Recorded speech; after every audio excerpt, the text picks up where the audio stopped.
Many people believe that fire is the leading cause of death of on-duty firefighters, but through safety precautions, it just isn't true. In fact, the leading cause of death of firefighters is actually cardiovascular disease. Of the 1.1 million firefighters in the country, about 45% who die on duty die of cardiovascular disease. Now, cardiovascular disease is usually caused by the firefighters' extreme physical exertion out in the field, especially during overhaul when it's hot, they're in all their gear, and they're getting dehydrated.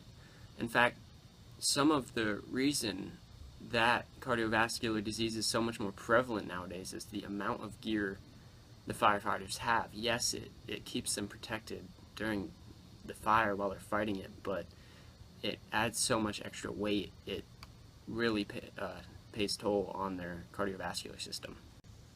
Cardiovascular disease isn't just caused by their duties in the field, but also their family history and even their BMI. In a study done across 11 Midwestern states, results indicated that only about 12% were within their correct BMI, while a little over 50% were considered overweight, and about 36 to 37% were considered obese. Many people tried to argue that the obesity may be because of an abnormal amount of muscle on these firefighter bodies, but in the study they found out that about 97% of those firefighters in the obese range are obese based on their fat levels. In fact, that count is higher than the American average. Another cause is the amount of sound they're susceptible to. Between driving to the scene or suppressing the fire or overhaul, firefighters just aren't wearing proper hearing protection, and this does cause cardiovascular problems.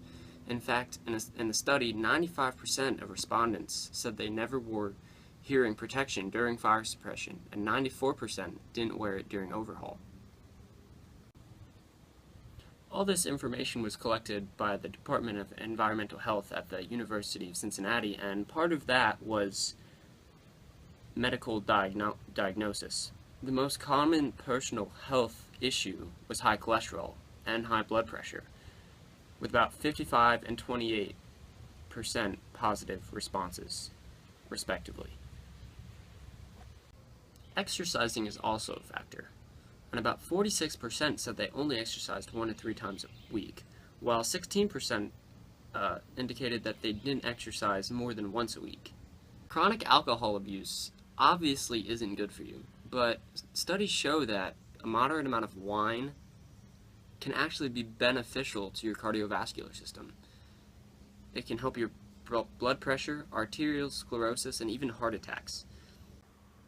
It has been found that beer and liquor do not have these same effects and actually can be harmful to you in moderate amounts.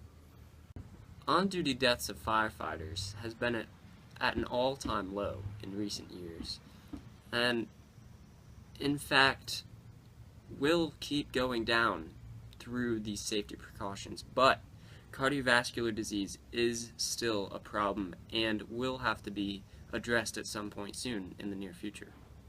Firefighters perform many physically and mentally stressful activities every day without much regard to their own safety, so it is imperative that they know the #1 killer of their coworkers, which is cardiovascular disease. To educate them on that is what will in turn save their lives. This is really important to me because it is my future that is at risk with this problem. I am shocked to know that many firefighters are considered obese, and I definitely do not want to turn into that.